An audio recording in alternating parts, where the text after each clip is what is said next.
And also from Andrea about how we should advocate for the field. We should hear about how the real world in various domains, in various specialties, is applying or helping us to apply what we know, what we learned, what we try into the practice. So without further ado, I would like to start and open up with the question. Maybe in this question you can integrate a little bit of your background, what you do, because I could talk about it, but it will take too long. So Anita, could you please tell us, what do you think, what is at this moment in time the way you have worked in precision medicine with top institutions and also top governance in various countries globally all over the world?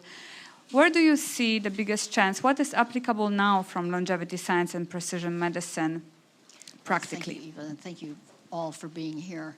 It's a very rare air conference, and I'm thrilled to be a part of it.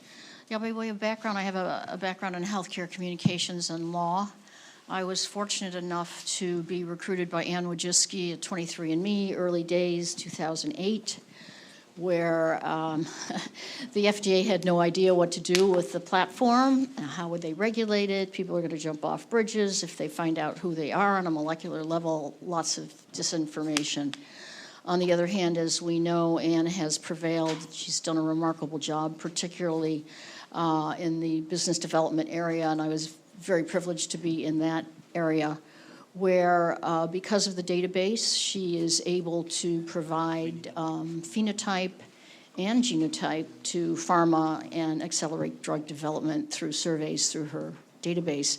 And there I found out, with all due respect to the great academic institutions that are working to cure disease around the world, the people who are most incentive to find a cure for disease are the people who have it. So the Michael J. Foxes, the Sergey Brins of the world, et cetera, et cetera. So again, I think it's part of the ecosystem. I was also privileged enough to be personally recruited by Craig Venter to join Human Longevity, Inc. in 2015. And we've just now have our 11th anniversary since the company was founded in 2013. And the application is that, again, with great respect, and I think Nicole pointed this out as well, the great academic medical centers, their mission is to address and cure complex acute disease and to conduct research. And it falls on all of us here in this room and others and the private sector to understand and accelerate precision prevention. And this is what Craig Venter envisioned. And a great shout out to our chairman, Dr. Wei-Wu He, who spoke earlier, that, noting that there are many, this longevity space is white hot. There are many emerging clinics around the world that will need to be regulated, and I know Eva has been speaking about that in Abu Dhabi. But my real concern about independent clinics and just having a one-off whole body and brain MRI in one institution and maybe, function health, and just getting your blood biomarkers, I think the differentiating characteristic at HLI is that we are attempting to create the most holistic and comprehensive approach to precision prevention by integrating whole body and brain MRI, whole genome sequencing, liquid biopsy, echo, EKG, DEXA, et cetera. So I think the application is that to be credible and to have the long-term contribution to the evolution of longevity care is to lead with science and not celebrity. So on that note, I will pass on my microphone to someone else. Thank you so much. If you could pass it just yet to person, because I would like to stay on the field on whole genome sequence and on the field geographically between America and Middle East. Would love to hear about, Alireza, what is your institute doing without your integral modesty? What is the global impact of what you are doing? Because when I heard that, I was really impressed. And how we are, as Anita said, moving from sick care to longevity, but still integrating both, and how we can learn from the sick care what we can do and apply from genetic sequencing. So if you could also talk about therapeutics, what's applicable right now. Thank you very much, Evelyn. It's a pleasure to be here. So thank you very much for sitting and listening to us, and I'm thankful to the organizers as well.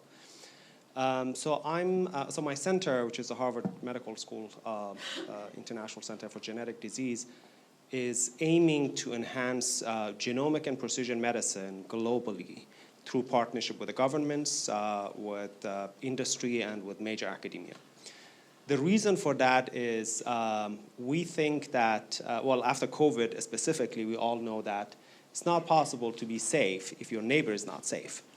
That basically applies to every aspect of health, but it might not be visible as COVID, because in COVID everything was very compact in a very short period of time.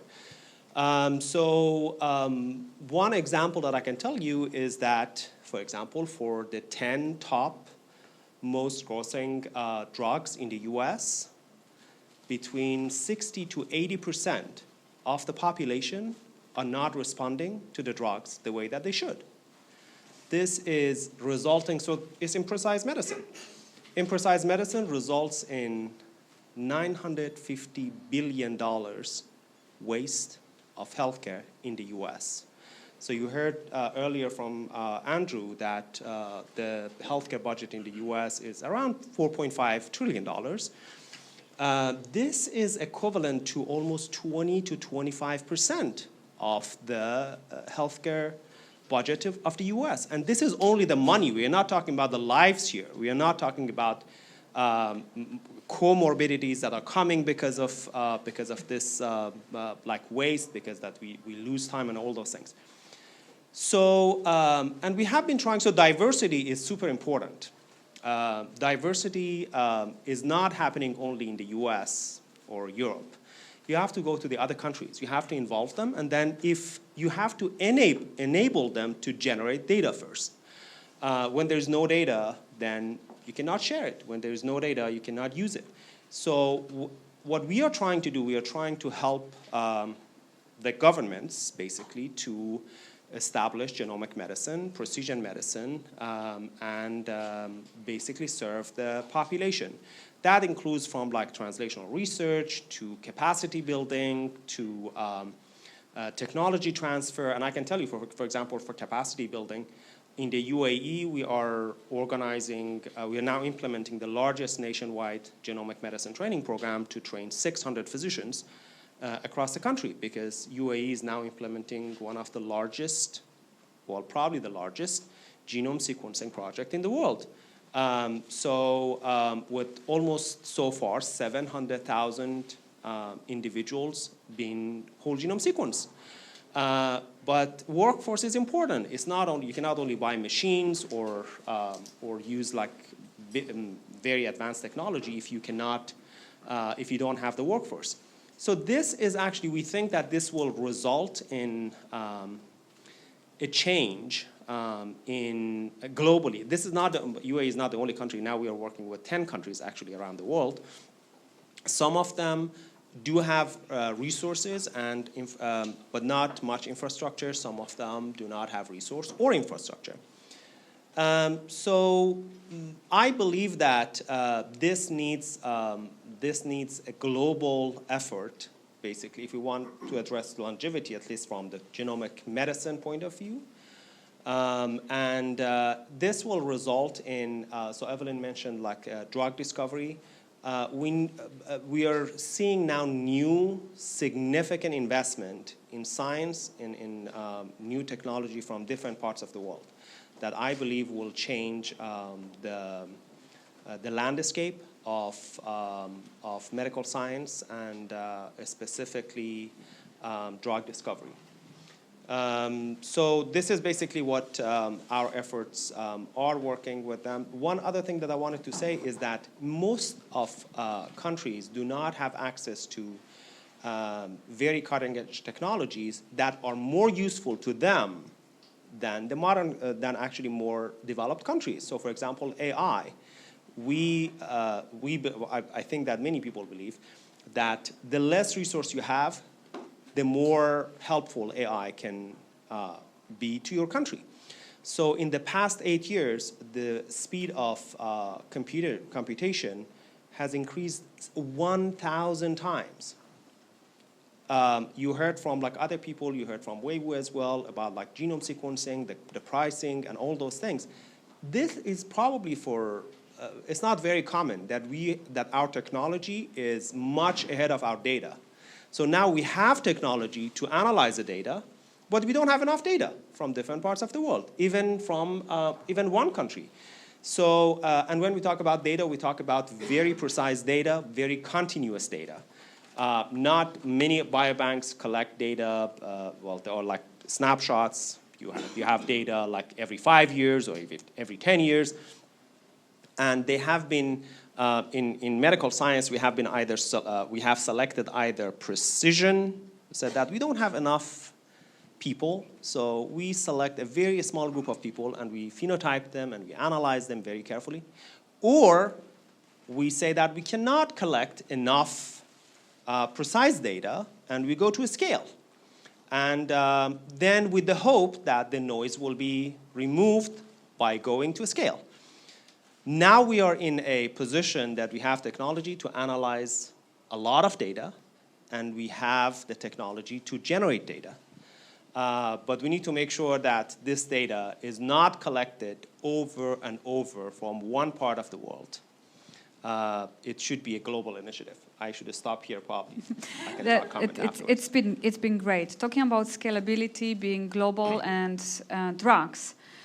Dr. Wang, moving to the global part of China, Shanghai, my home.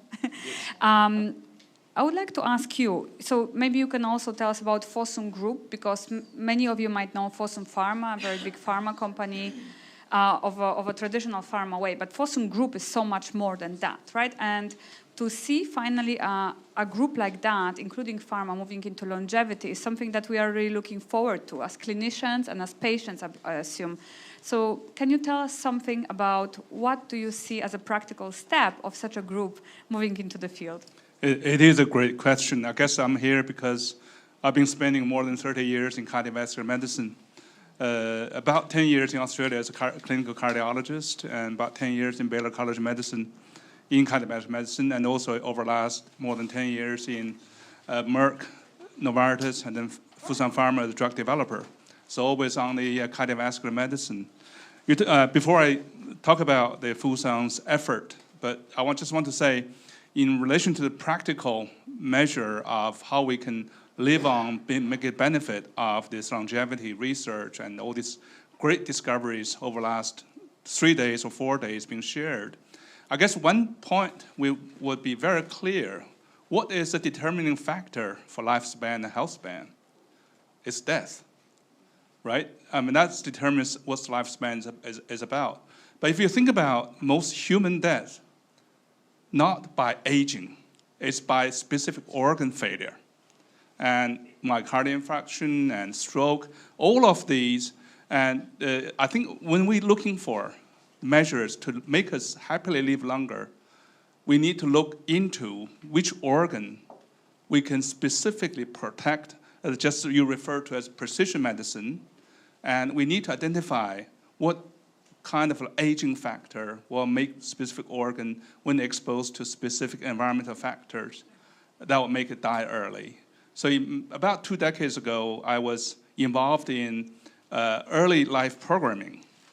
I don't know who of you would know of this. It started from Southampton with the World War I of the Great Starvation, and the people were during their pregnancy period, and also early life, changes your life expectancy and also track.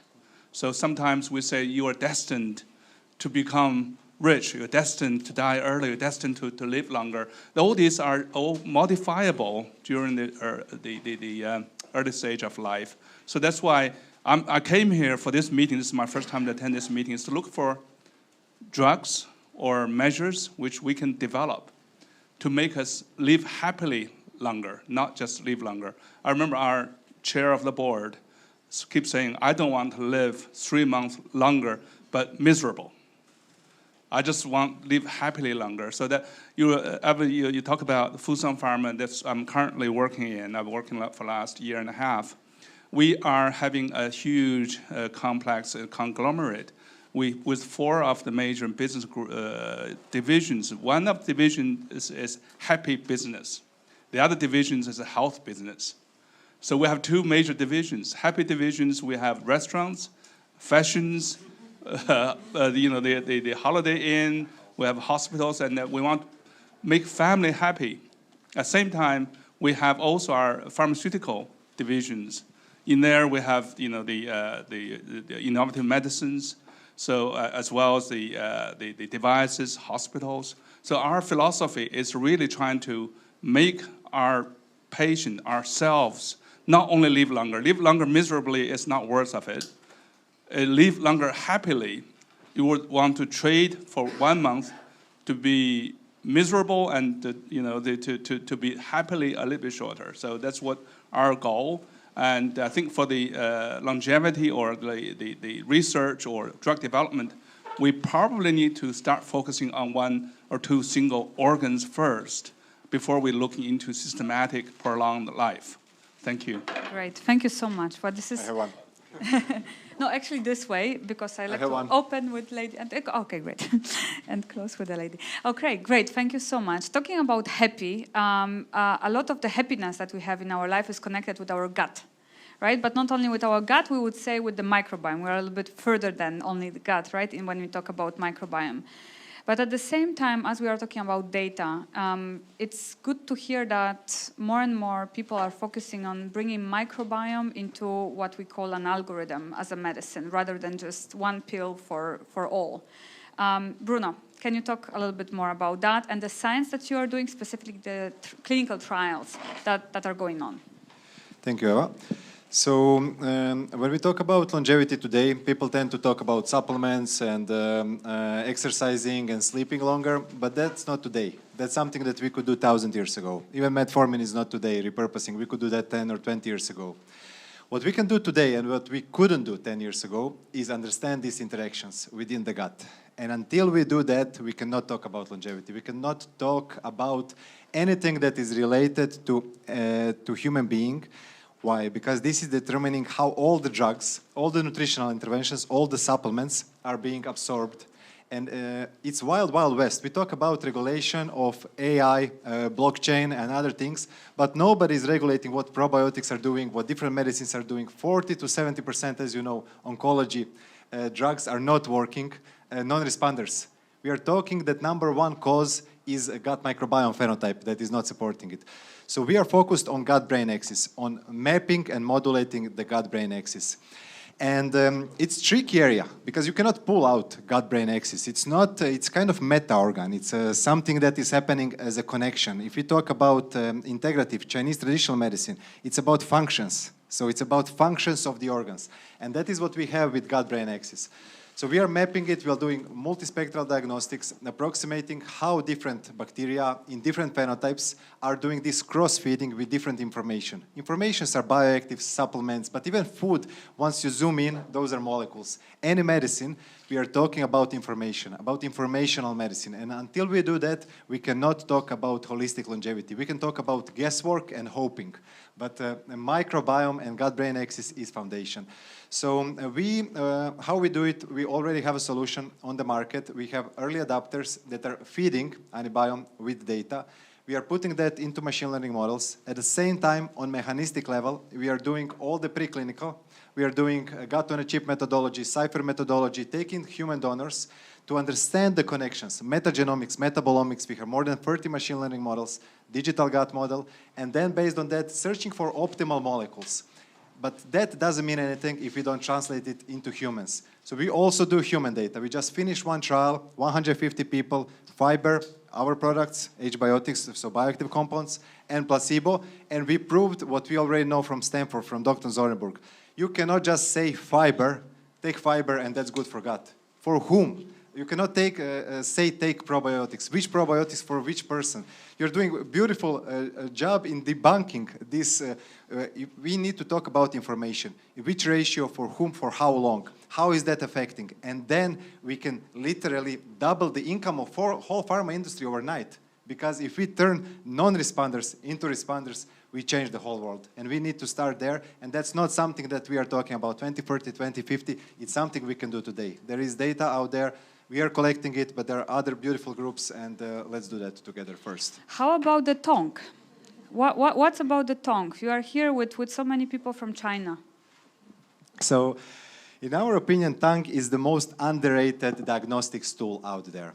What we have from the tongue, as you know from Chinese traditional medicine, we can see all the meridians, we can see the patterns, we can see, but even in the Western medicine, we can see diabetes with 95% accuracy, predict stomach cancer, IBD flares, we can see fungal infections. So we can see what is happening here in non-invasive, a digital way that is scalable, that we can do it daily, we can do it approximationally, because we have this chain of microbiomes, not only gut microbiome.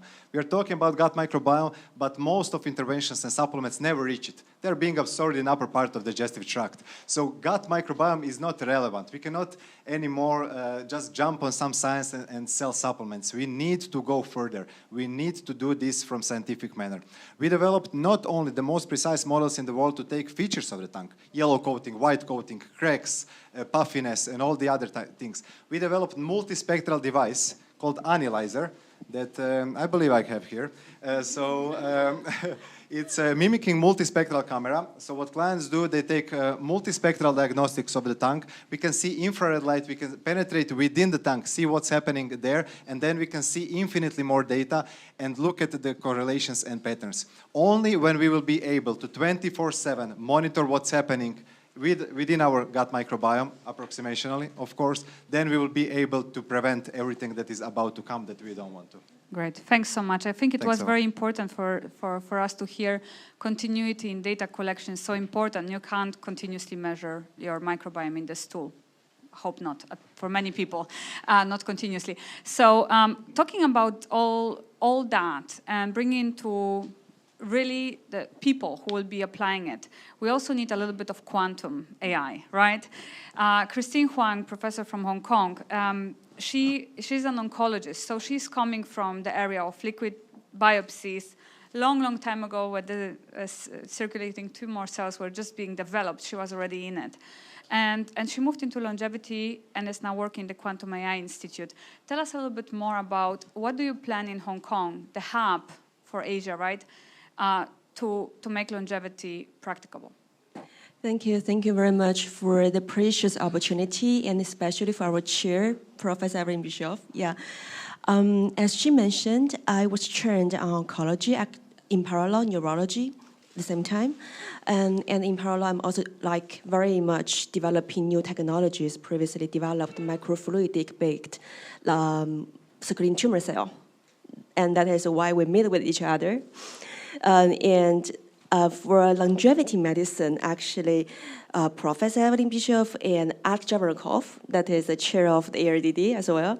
Yeah, we started 4 years ago, right? Yes, 4 years ago. So in the very beginning, that is, it's friend talk, and gradually becomes to be longevity education hub. Now the longevity education hub under leadership have the doctors from Japan, Thailand, and train many physicians globally. It's very impactful work. I'm the person benefit, I have to say, benefit from the whole of the journey, because my dream that is, we don't think people should get sick, we should live longer and healthier. I'm from the University of Hong Kong, and as mentioned, the Hong Kong Quantum AI Lab is one of the opportunity we got 3 years ago. Hong Kong Quantum AI Lab, that is a platform initiated by Hong Kong government and from the innovative flagship program called InnoHK 3 years ago, with $10 billion funding for 5 years. It's much more like A-Star in Singapore and NIH in the US. But Hong Kong government should do more PR, like to promote the institute. Then, with the background of the AI medicine, I got the opportunity for contributing something with Hong Kong Quantum AI Lab.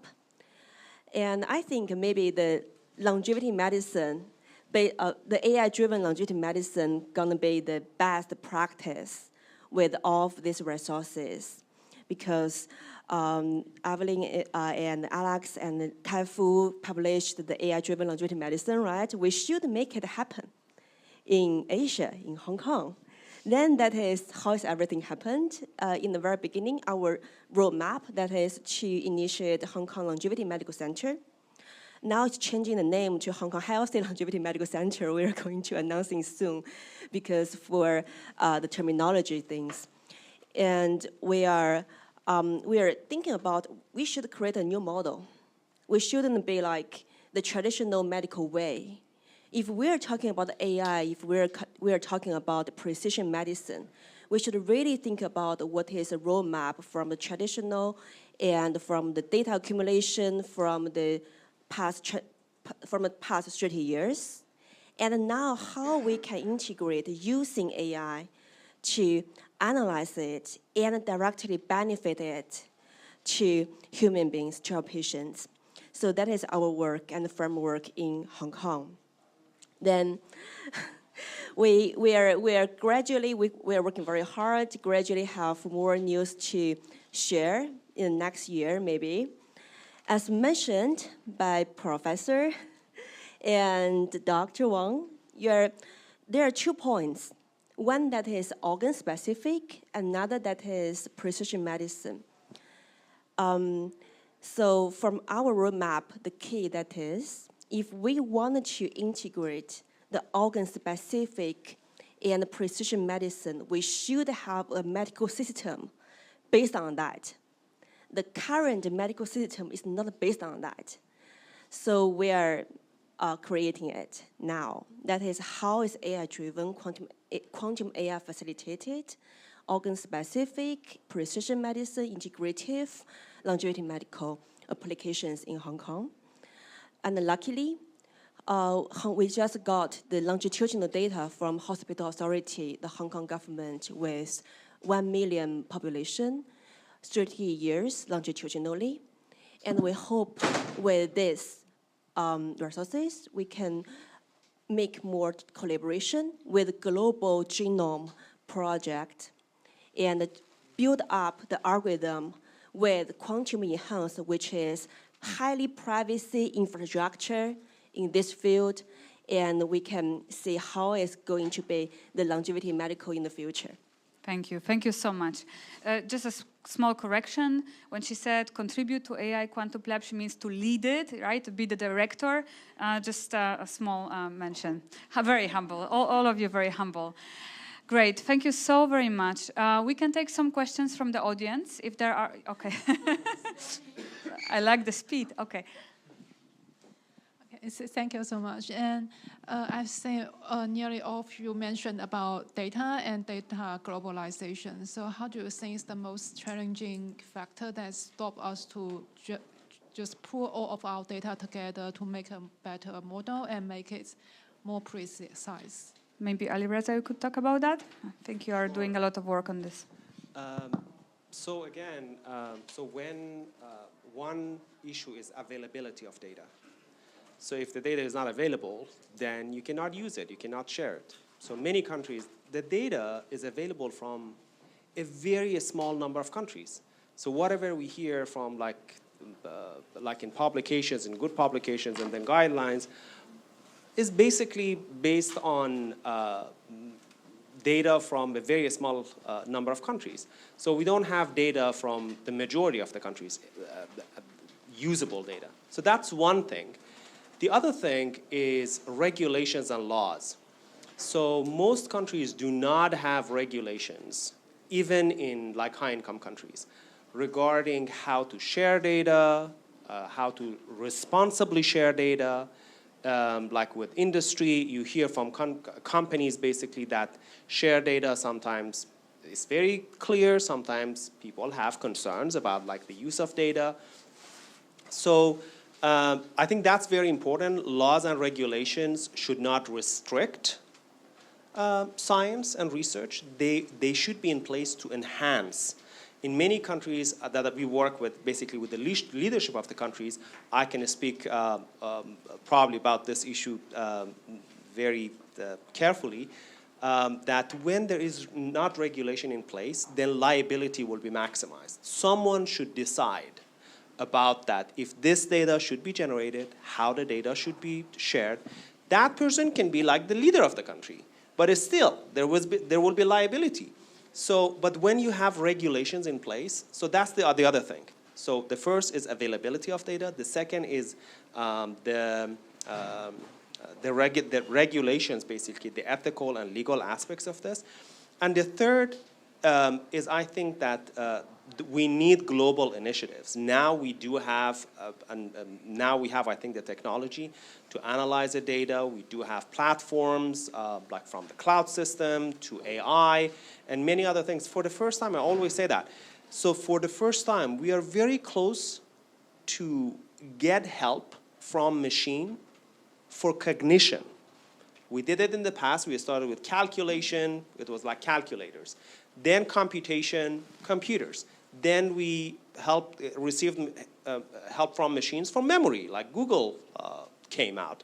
And now Google changed many things. We don't memorize things that we know that we can find somewhere. But now we learn how to find data. For the first time, and this is in our basically daily lives, since 2022, after ChatGPT came out, we are able to use a very advanced technology of AI without the need to a computer scientist sitting next to us. On your phone, all of us can use them. And that's very, very close to cognition. So you can use like large language models, and we can probably claim that they have, like, at least in my opinion, they have some cognitive abilities. So we do have that. There is a need to global initiatives for analyzing the data, for generating the data. So these three, I think, are the main things. The finance, obviously, is an important part. And I believe that I was actually talking to a colleague today. I believe that philanthropy is important, but all these efforts should be commercial-based. There is commercial benefit, there is financial benefit for all these basically initiatives. I can stop. Great. Thank you so much. Beautiful. Thank you, all of the speakers. We will gratefully thank you.